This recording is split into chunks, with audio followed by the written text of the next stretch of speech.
learning how to phrase over the bar line. That means at the end of the measure, like 4 en to 1 en. So you didn't stop at 4 en and start a new measure. You went 4 en to 1 en, so you went over the bar line. So you can get into funny phrases. 2 en, you can go 2 en to 3 en. So that's in the middle. You stopped in the middle of the measure. 2 en to 3 en, 4 en. 2 en to 3 en, 4 en. So you're like phrasing all over the place. So I think it's a very good thing to learn how to do the train beat for styles of music. And it's teaching you a 3-stroke ruff.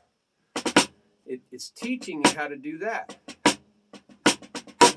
Learning how to do this inverted double and filling it in. So you got to come up with ways to do this. Now, I found this also really interesting, is that periodically you can make this an accent. It's still a 3-stroke ruff, and you're adding some interest. 1 en, 1 en, 10, 10, 10.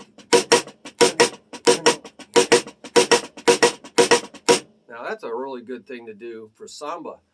1 en, en,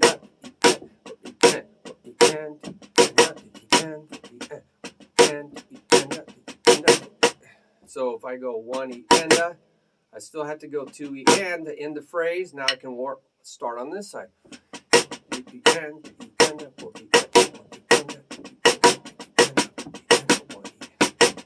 1 en,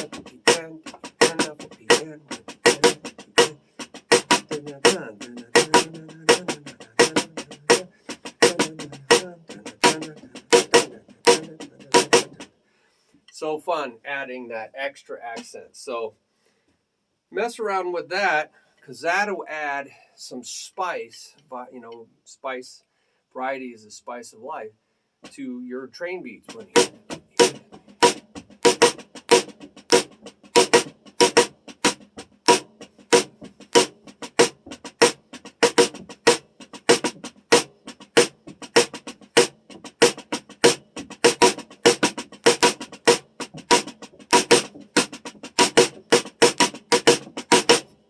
So you get some fun stuff going on there. You know, I also was thinking about, you could have some fun with playing, instead of putting the foot right under one of these beats, right? You could do linear fills. Yeah, we'll leave that up there. You can do linear fills, and that is very coordinating, by the way, is adding a foot in here or 2 feet, put parentheses around that, in front. And this is after it, so it's in a line. And this could be optional as well. And then you could put, or you could put 2 feet after it. You know, either or. Some people have put 1 foot in front and 1 foot at the end. That's kind of a samba idea. Don't, da-don't, da-don't, da-don't, da-don't. So you're hitting the beginning of a beat and the end of a beat, and then you got all this stuff in the middle. So this is really good for the samba.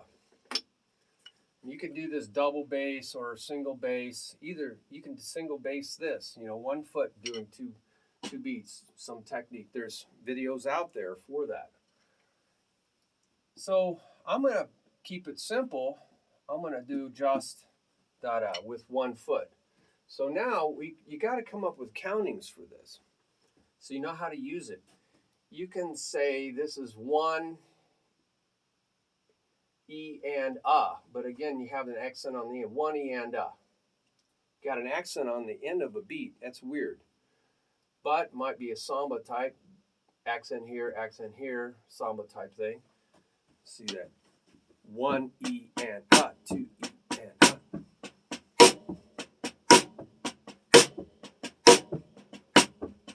1 E and 2 E and 2 E and 4 E and 1 E and 2 E So you might have something going on there.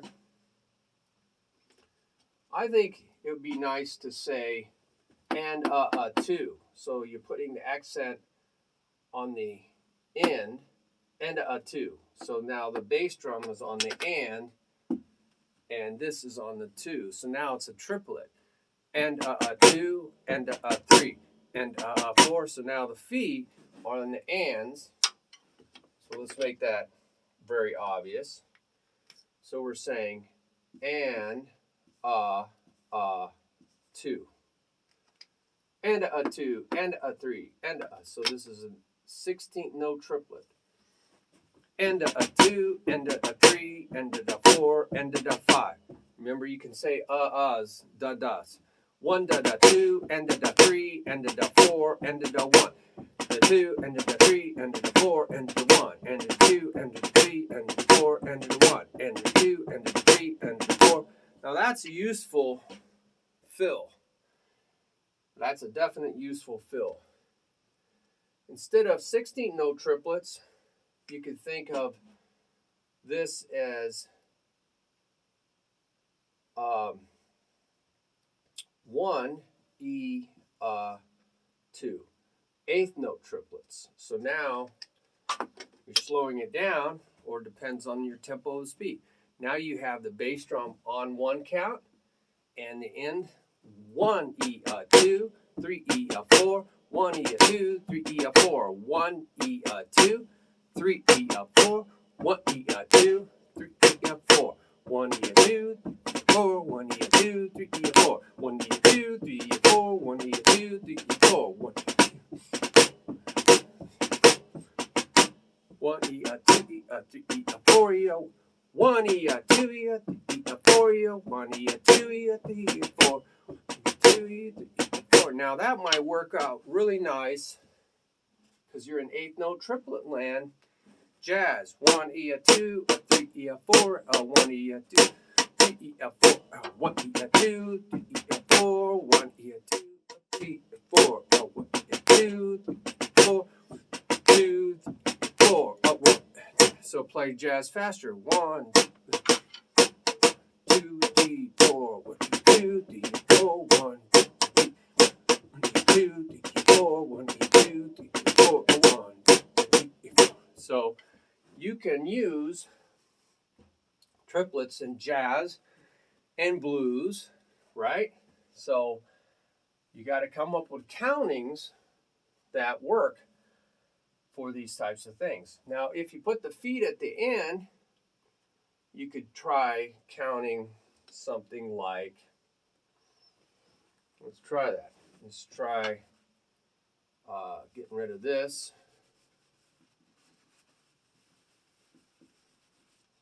Okay.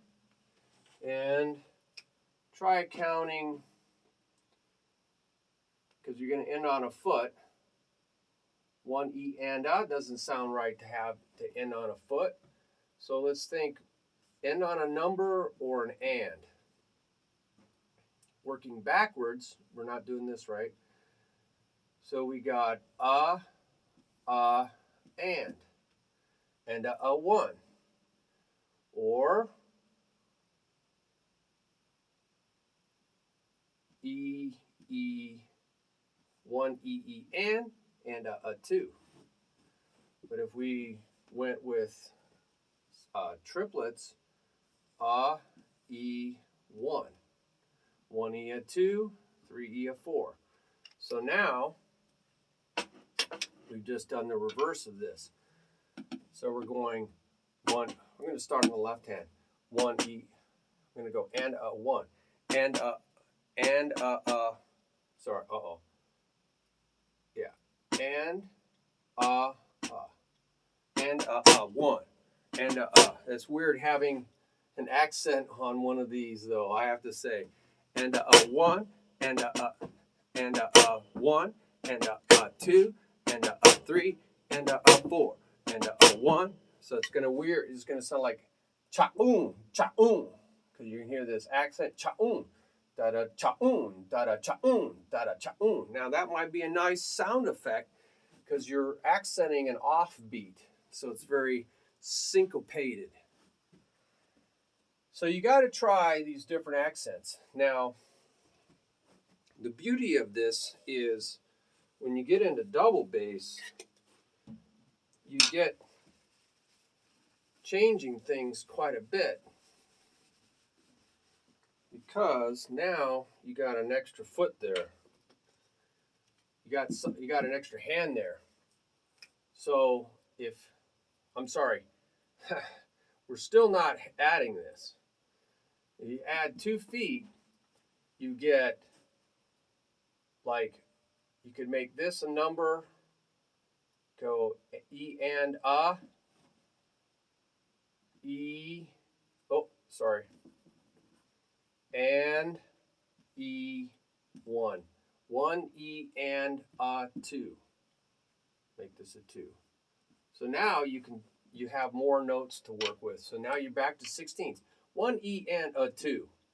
So you're ending on a nice number, and you got a nice run up to that number. Now we're getting into, and the same thing over here. You can do some crazy things over there too. So the beauty is, by adding this one stroke, whether you accent it or not, now you have that same idea with just 1 foot. 1 E and 2. Now we can end on a nice number. 1 E and 2. 1 E and 2.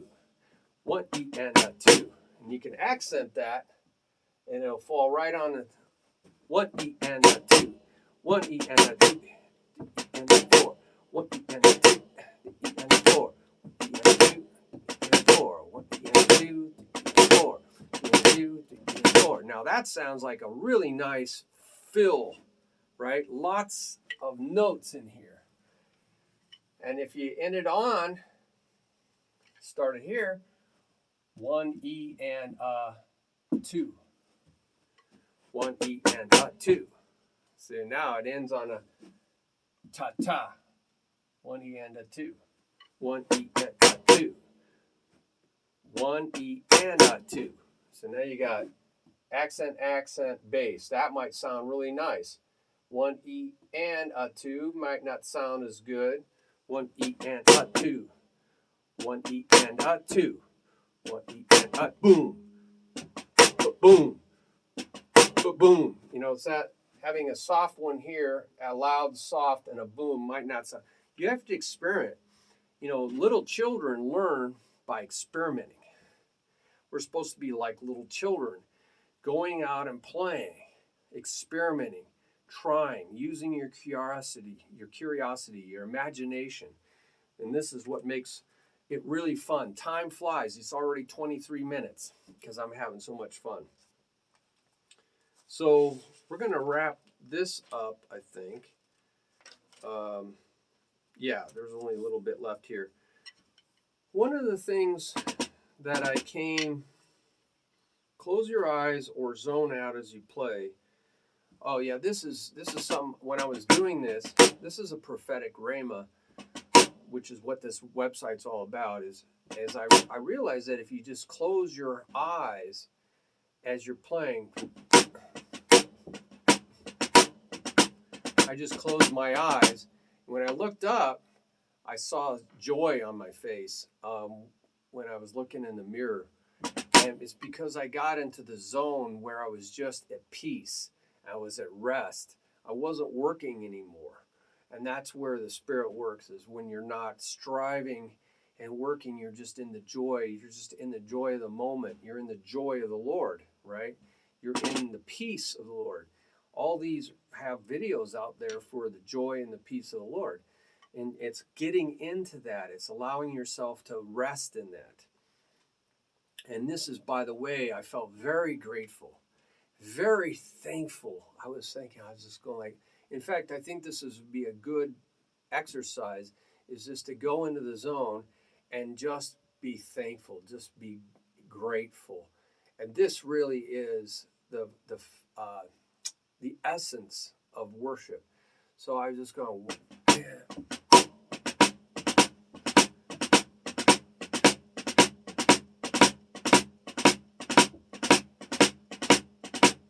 You don't even have to walk. I was just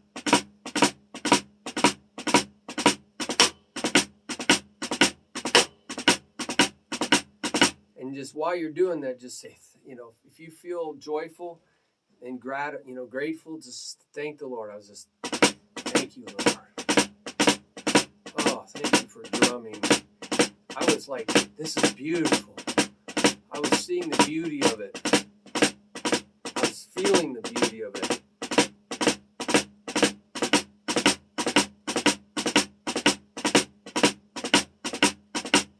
I just had my eyes closed because I was less distracted by looking and trying to analyze my technique by just closing my eyes, and I just focused on the feeling of gratitude.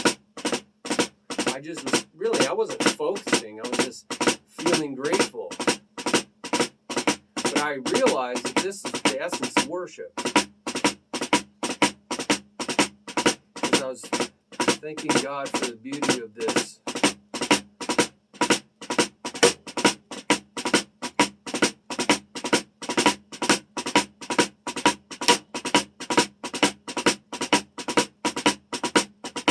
If you feel like you're working, slow it down. You can almost fall asleep doing this. Then you know you're at rest. Then you know you're really at peace. And you are in the place you need to be. And this is where God's going to start doing His work. You see, you're not working anymore. You're not straining. You're trusting. And you're just enjoying His creation. And you're thanking Him for His creation. This is His creation, you know. He created all these things. We're just discovering it.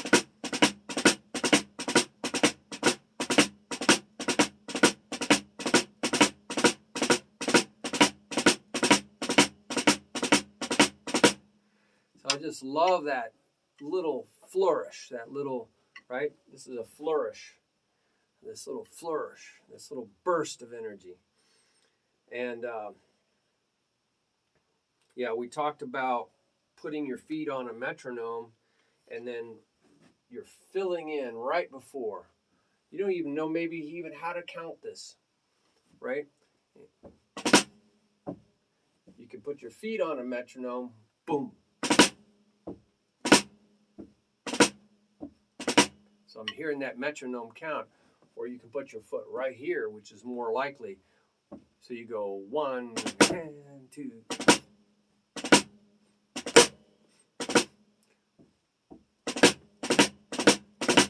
So I'm lining up with my feet.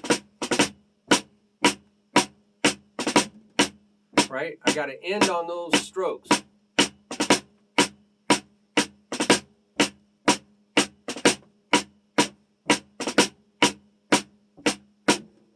Now I got to end on this stroke.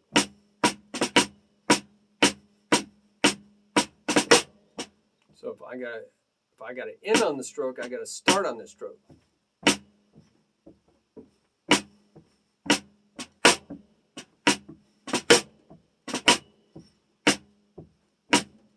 This has got to end on my feet. This has got to end on my feet. Dun, dun, dun, dun. So I got to start on the stroke. That's why I like to shuffle.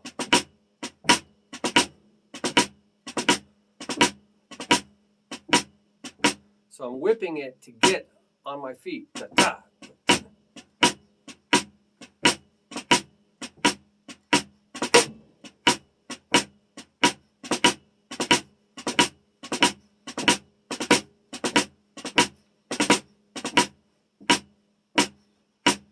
So I'm getting nice rebound.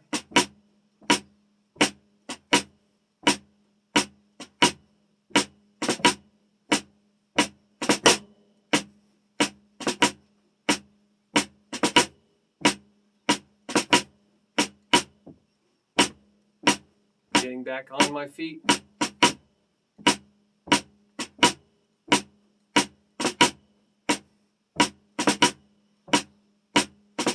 See how I'm trying to come back up here? That's where my feet are.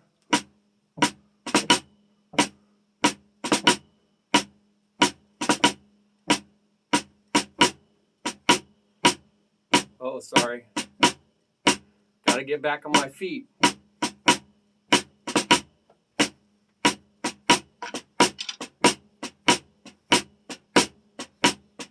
There's your inverted doubles, getting on my feet.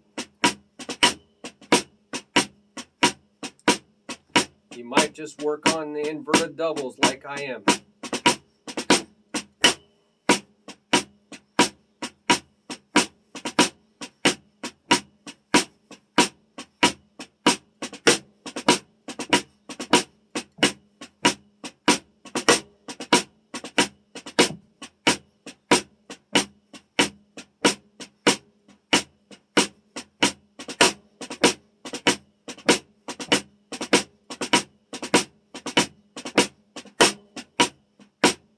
And then just increase your metronome, and you're going to be going back and forth on inverted doubles and on the beat, just working on the beat and setting up the beat with that inverted double, and then fill.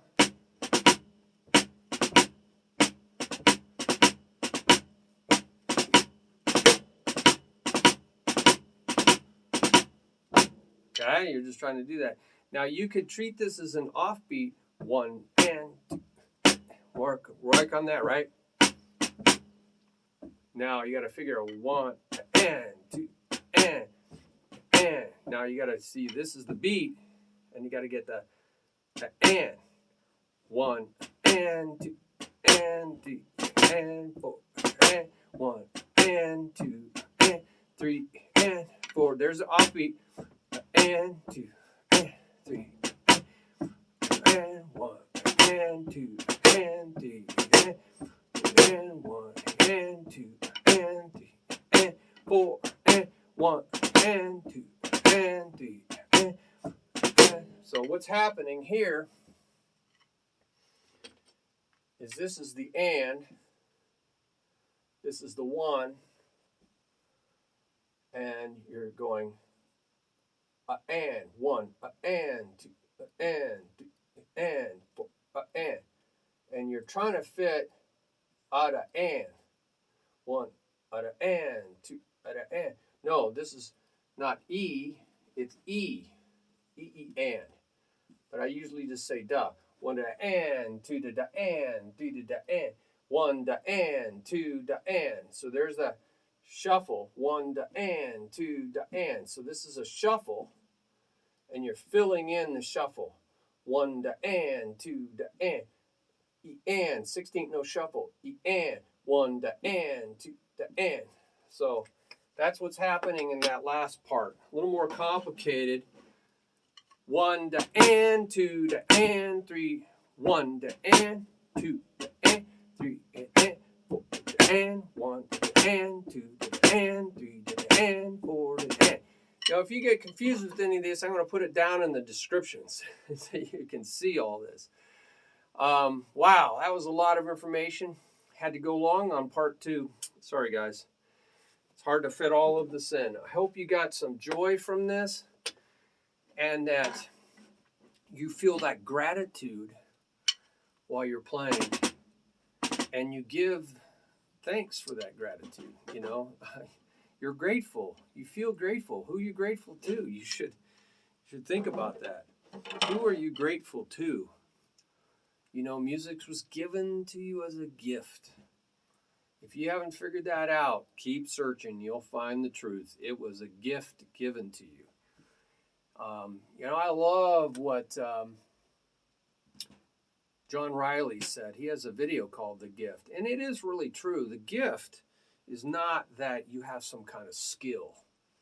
You know, skill is acquired. You know, I've taught people who said they could never learn rhythm, and they end up being really good. So skill can be acquired. But what the real gift is not some innate ability. You know, there's people who have really fast reflexes, but they didn't do very well at drumming at all. You know, they just, I don't know what the problem was. So the gift is not some inherent ability. I believe, like with John Riley, I believe the gift is that you find yourself enjoy. For so long, time flies. Time flies. You're just so enjoying what you're doing. But other people don't have that. Maybe they've never found that in anything in their life, let alone drumming, let alone music. But you have found it, or it found you. And I believe this is divine, that I can do this all day long. I really wish I could. I wish I could do these videos all day long to share this with you. But that is really the gift, that you have found something, or it has found you, or he is, most likely it's a gift from God.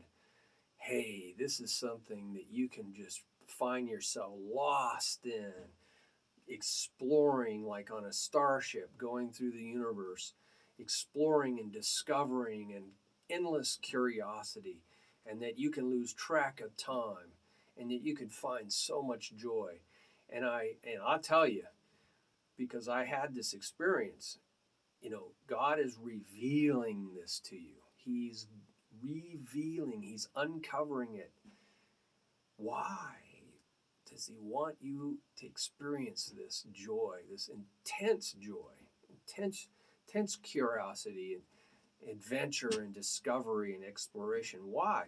Because it's revealing himself. It's revealing his own nature, and he's hoping and hoping and hoping that you will feel it and say, oh my, this is otherworldly. Yes, it's God revealing himself to you so that you can know him more deeply, and you can be grateful and thankful and just say, I know where it's coming from. Thank God I know where it's coming from. Thank God I know where it's coming from. That's where he wants you to have that relationship. Know where it's coming from, and this will draw you closer to him. I feel close to God in the drum room. I can lose track of him in the crazy, crazy political world, that's for sure. But I find him here. And that's what I'm hoping for you, that you will know where this is coming from. Really, genuinely know where this is coming from. And that you can get closer to that. You can want more of it. And that you'll be drawn to the Lord. And the Lord will reveal, uncover what is hidden to others.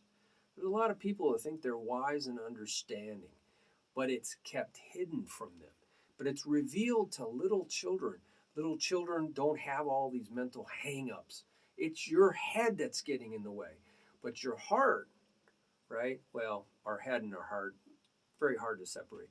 But you know what I mean, your innermost being knows, it feels, it has emotions, it has intuition. Okay? It's maybe the right brain versus your left brain getting in the way. Logic, rational. But anyway, go for whatever it is that's telling you deep inside, this is real. This is real. This is the real thing. Go for the real thing. Don't talk yourself out of the real thing. Feel the real thing. Go with your feelings. Even Bill Shatner, Captain Kirk, he says, you got to go with your gut feeling, Spock. You got to go with your gut feeling. Spock couldn't grasp things because he was all left brain.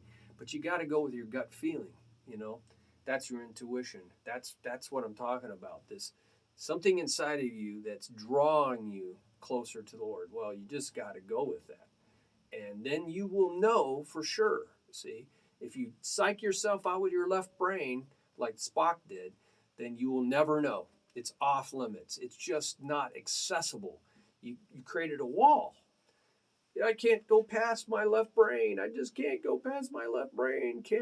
I can't understand the Spirit, right? I can't understand the Spirit. Well, once you go past that wall, get in the right brain, your intuition or your wherever it is, then you will genuinely know things that Spock could never know. Okay, so I'm using pop culture for you there. But hey, I hope you do go. Go over to the right brain, That's where, by the way, where music and art and intuition, they know it's all over here. So, a lot of people feel it's somewhere down in here too. Well, it's hard to pin down a spiritual thing, right? A spiritual thing is not a physical thing. It's, where it's at, who knows, right? But main thing is you go towards it. Go towards it. Well, thank you for hanging in there. I don't know how I got off on that. It must have been divine revelation there. Bye bye.